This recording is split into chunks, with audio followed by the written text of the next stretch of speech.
अल्हम्दुलिल्लाह वकफ़ा व सलामुन अला इबादिहिल्लज़ीना इस्तफ़ा अम्मा बाद। अल्हम्दुलिल्लाहि रब्बिल आलमीन वस्सलातु वस्सलामु अला सय्यिदिल अंबिया'i वल मुरसलीन मुहम्मदिन व अला आलिहि व अस्हाबिहि व अहलि बैतिहि व ताअतिहि अजमाइन अम्मा बाद। क़ाल अल्लाहु तबारक व तआला फ़ी कलामिहिल मजीद वल फ़ुरक़ानिल हमीद। अऊज़ु बिल्लाहि मिनश शैतानिर रजीम। बिस्मिल्लाहिर रहमानिर रहीम। व मिनन नासि मन यक़ूलु आमन्ना बिल्लाहि व बिल यौमिल आख़िर व मा हुम बिमुमिनीन युख़ादिऊन अल्लाह वल्लज़ीना आमनू व मा यख़दऊन इल्ला अनफुसहुम व मा यशऊरून फ़ी क़ुलूबिहिम मरज़ुन फ़ज़ादहुमुल्लाहु मरज़ा व लहुम अज़ाबुन अलीमुन बिमा कानू यकज़िबून। वक़ाल नबी सल्लल्लाहु अलैहि वसल्लम आयतुल मुनाफ़िक़ सलास इज़ा हद्दस कज़ब व इज़ा वअद अख़लफ़ व इज़ा तुमिना अख़ान औ कमा क़ाल अलैहिस्सलातु वस्सलाम। बिरादरान इस्लाम, अज़ीज़ान गिरामी, नौजवानान इस्लाम और दूर दराज से तशरीफ़ लाए हुए हमारे दीनी भाइयों और साथियों, अल्लाह पाक का बेशुमार इनाम और एहसान है हमारे ऊपर, जिन इनामों और एहसानों को हम और आप गिनती नहीं कर सकते हैं। हाज़रीन, आज के जुमे में जिस मौजू पर आपसे गुफ्तगू करनी है वो बहुत ही हसास मौजू है।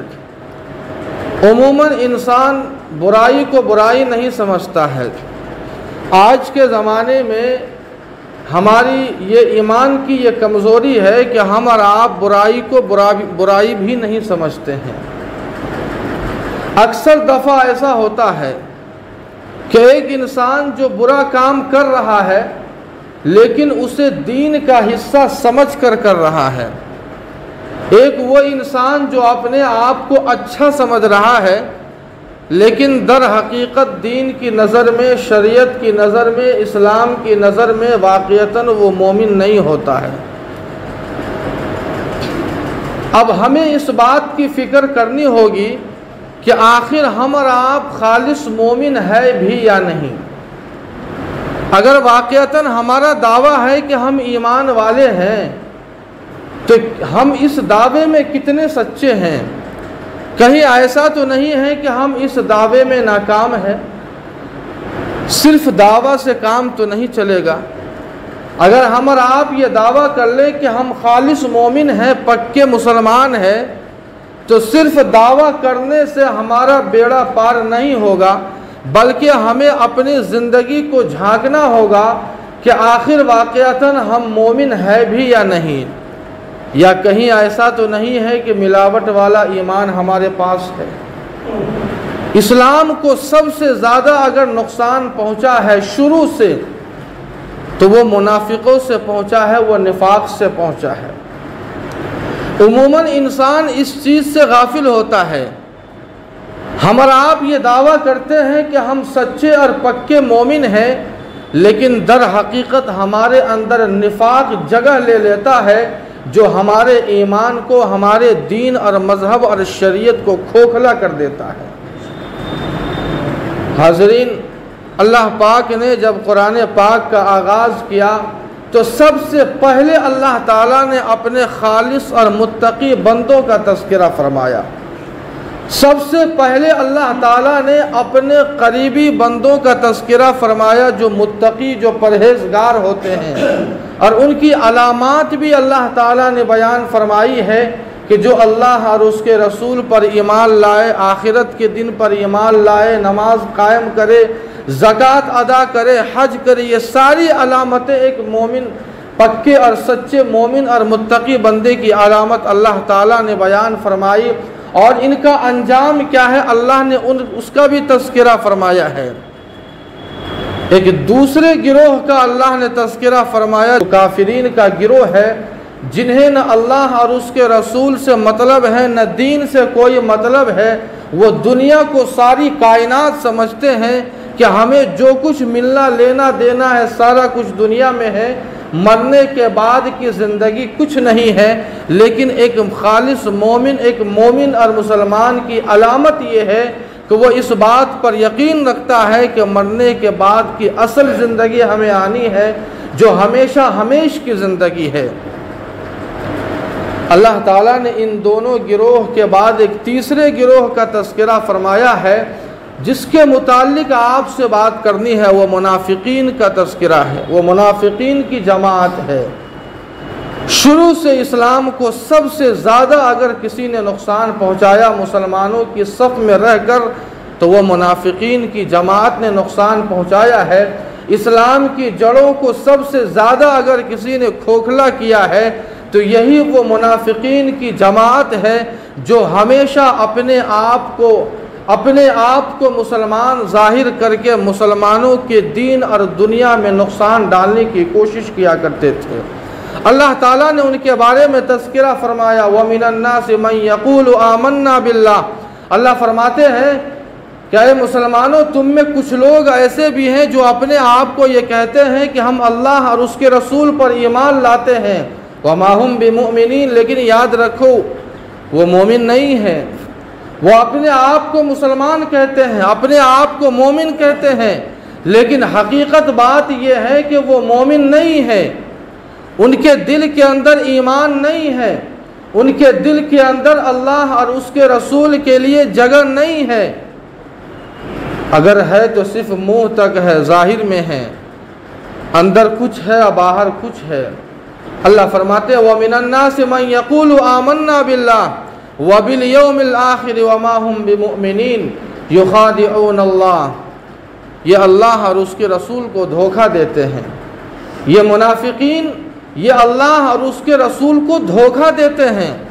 अल्लाह और उसके रसूल को कोई धोखा नहीं दे सकता है, लेकिन ये मुनाफिकीन ये गुमान करते हैं कि हम इस दीन को धोखा दे रहे हैं, इस दीन का मजाक उड़ा रहे हैं, अल्लाह और उसके रसूल को धोखा दे रहे हैं। अल्लाह को कोई धोखा नहीं दे सकता है।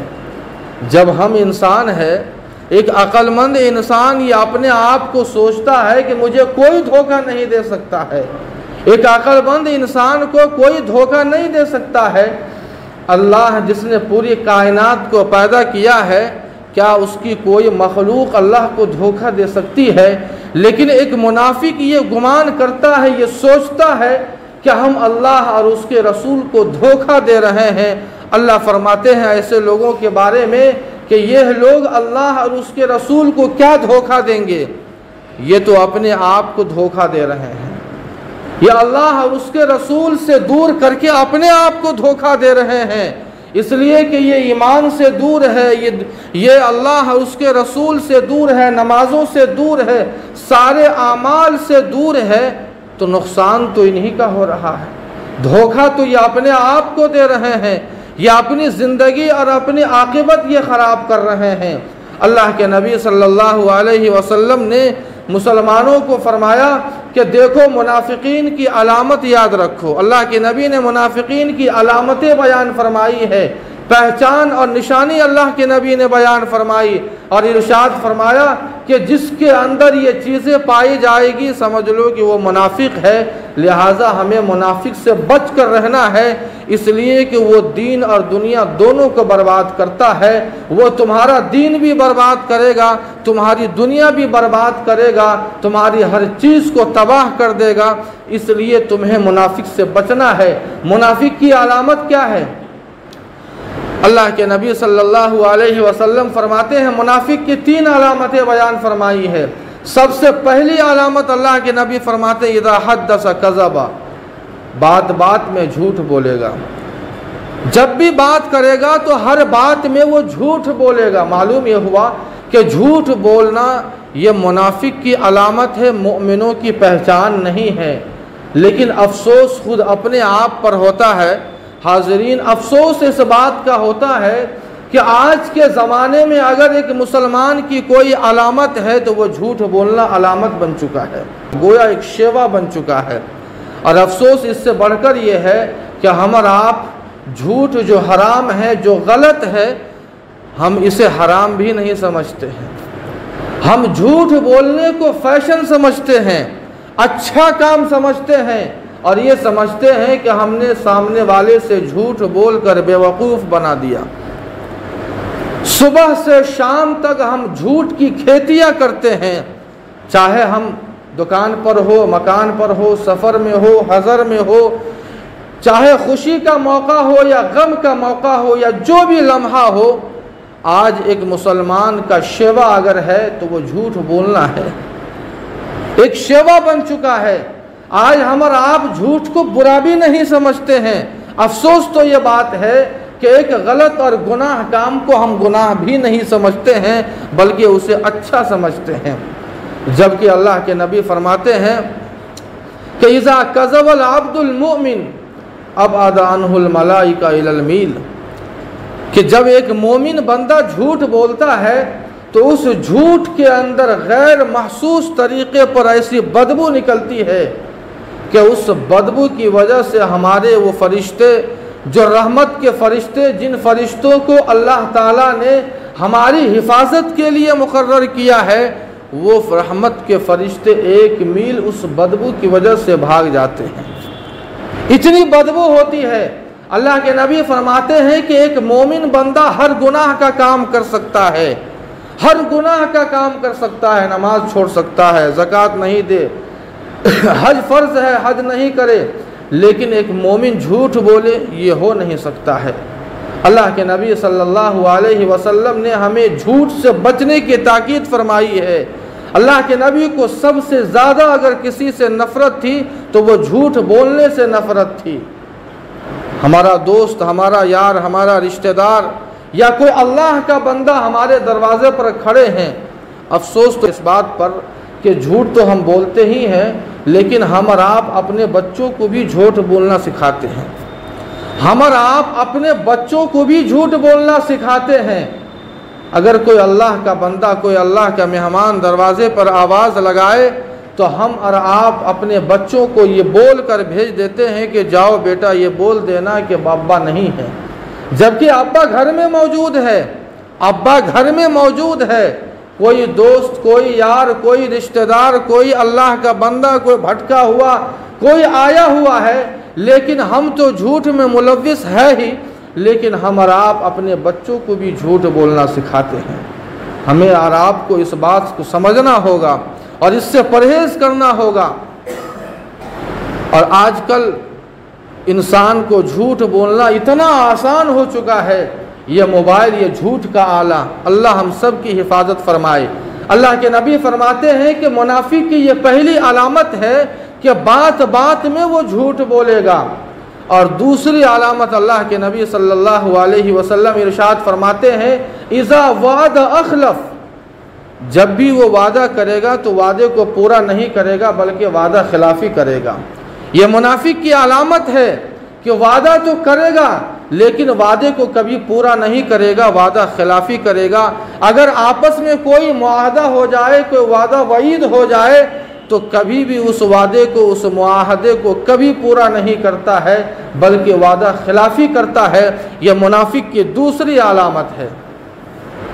हज़रत मोहतरम ज़रा गौर कीजिए कि हमारा आप सुबह से शाम तक न जाने हम अपने दोस्त और यार को कितना वादा करते हैं कि आज नहीं कल, कल आता है लेकिन कल कभी नहीं आता है। मालूम ये हुआ कि हम वादे पे वादे हम कर रहे हैं लेकिन हम रोज़ाना वादा खिलाफी करते जाते हैं, लेकिन हमें इस बात का ये एहसास नहीं होता है कि वादा खिलाफी करना ये मोमिन की पहचान नहीं है, यह मुनाफिक की पहचान है। हम वादा खिलाफी करने को अपने लिए शान की बात समझते हैं। अल्लाह के नबी सल्लल्लाहु अलैहि वसल्लम का वो वाक़या बहुत मशहूर है, हर एक जानता है कि एक शख्स ने अल्लाह के नबी से कहा कि मुझे ज़रूरत है, मैं आ रहा हूँ, आप यहाँ रुकिए। अल्लाह के नबी सल्लल्लाहु अलैहि वसल्लम ने वादा कर लिया कि जब तक तू नहीं आएगा तब तक मैं यहीं रहूँगा, चाहे मुझे जो भी ज़रूरत पेश आए। 3 दिन गुजर गए, अल्लाह के नबी सल्लल्लाहु अलैहि वसल्लम वहाँ बैठे रहे, सारी ज़रूरतें वहाँ पूरी करते रहे। 3 दिन के बाद वो शख्स आता है और आने के बाद अल्लाह के नबी से कहता है कि अल्लाह के नबी, मैं तो अपना वादा भूल गया था, मुझे इस बात का ख्याल नहीं था कि मैंने आपको बिठाया है। अल्लाह के नबी सल्लल्लाहु अलैहि वसल्लम ने इरशाद फरमाया कि ए शख्स, गर्चे तू वादा भूल गया था लेकिन मोहम्मद अपना वादा याद था मोहम्मद को, लिहाजा 3 दिन तक अल्लाह के नबी बैठे रहे, सारी ज़रूरतें वहीं पूरी करते रहे, सारा काम अल्लाह के नबी ने वहीं पूरा किया, लेकिन वादे को नहीं तोड़ा। ऐसा काम अल्लाह के नबी ने नहीं किया। हज़रत उमर फ़ारूक रज़ी अल्लाह अन्हु का वाक़या बहुत मशहूर है। जब एक मुनाफिक को हज़रत उमर की अदालत में पेश किया गया, सज़ाए मौत का हुक्म सुनाया गया, तो चूँकि सज़ाए मौत के वक्त वो आखिरी ख्वाहिश पूछते हैं, उस मुनाफिक से आखिरी ख्वाहिश पूछी गई तो उस मुनाफिक ने कहा कि मुझे 1 गिलास पानी की ज़रूरत है। हज़रत उमर फ़ारूक रज़ी अल्लाह अन्हु ने 1 गिलास पानी मंगवाया और उस मुनाफिक को दिया, लेकिन वो मुनाफिक बड़ा चालाक था, बड़ा होशियार था। चुनांचे उस मुनाफिक ने गिलास को अपने हाथ में लिया और हरकत करने लगा। उसके हाथ में हरकत होने लगी, जुम्बिश होने लगी। हज़रत उमर ने पूछा कि आखिर बात क्या है, तो हरकत क्यों कर रहा है?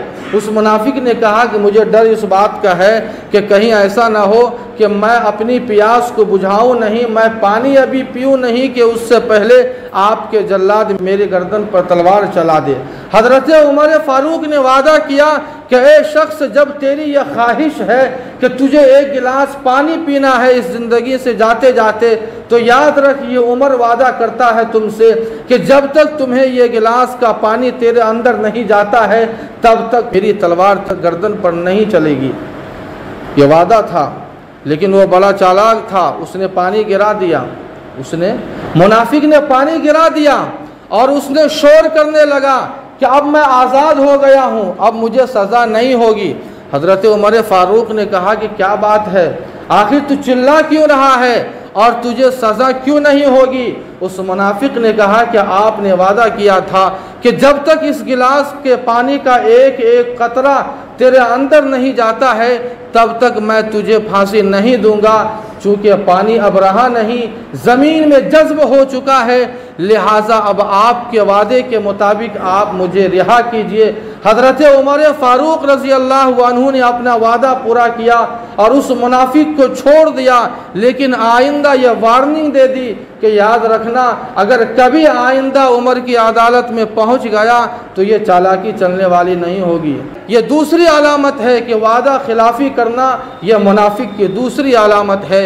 आखिरी और तीसरी अलामत अल्लाह के नबी फरमाते हैं वइज़ा तुमिना खान, ये मुनाफिक की अलामत है कि जब भी उसके पास कोई अमानत की चीज़ होगी तो उस अमानत में खयानत करेगा। अमानत में खयानत करना गोया ये मुनाफिक की अलामत है, मोमिन की अलामत नहीं है। लेकिन आज एक मोमिन का शेवा बन चुका है। एक अमानत की रकम हमारे पास है, एक दोस्त ने सऊदी अरब से भेजा है कि जाओ मेरे घर में दे देना, लेकिन हम और आप उस रकम के साथ क्या हश्र करते हैं? मस्जिद की रकम या मदरसे की रकम या समाज का पैसा या उसके अलावा 10 गर्दा जो रकम या अमानतें होती हैं, आज हम क्या उसके साथ हश्र करते हैं? मुझे ज़्यादा कहने की ज़रूरत नहीं है, इसलिए कि मुझसे ज़्यादा यहाँ बैठने वाले लोग जानते हैं कि आज हमारा समाज इतना जालिम हो चुका है कि गरीब का पैसा हमारे पास मौजूद है, लेकिन हम उस पैसे के साथ में जालिमाना सलूक करते हैं। कभी हमें इस बात का एहसास नहीं होता है कि ये गरीबों का पैसा है, ये अल्लाह के घर के नाम पर दिया हुआ पैसा है, ये 10 आदमियों का पैसा है, लेकिन कभी हमें यह एहसास नहीं होता है कि यह अमानत है और अमानत में खयानत नहीं किया जाता है। आज हमारा ये शेवा बन चुका है। ये 3 अलामतें हैं, हमें और आपको गौर करना होगा और फैसला करना होगा कि वाक़ईतन हम मोमिन है या ऐसा तो नहीं है कि हम मोमिन की फहरिस्त से निकल कर मुनाफिक बन चुके हैं। अगर ये चीज़ें हमारे अंदर मौजूद है और वाक़यतन मौजूद है, बदरजाए अतम मौजूद है, तो हमें इस बात का अहद करना होगा, हमसे नहीं, किसी इंसान से नहीं, अल्लाह के घर में बैठकर अल्लाह से ये अहद करना होगा कि ये निफाक की जो भी अलामतें हैं, इंशाअल्लाह हम और आप निफाक की अलामतों को छोड़ देंगे, झूठ बोलना भी छोड़ देंगे, वादा खिलाफ़ी करना भी छोड़ देंगे, और अमानत की जो चीज़ होगी उसमें ख़यानत करना भी छोड़ देंगे। अगर वाक़यतन ये इरादा है, ये अहद है, तो वाक़यतन हम पक्के और सच्चे मोमिन हैं, वरना हमें ईमान की खैर मनानी होगी। अल्लाह पाक हम सबों को अमल की तौफ़ीक़ अता फ़रमाए। वमा अलैना इल्लल बलाग।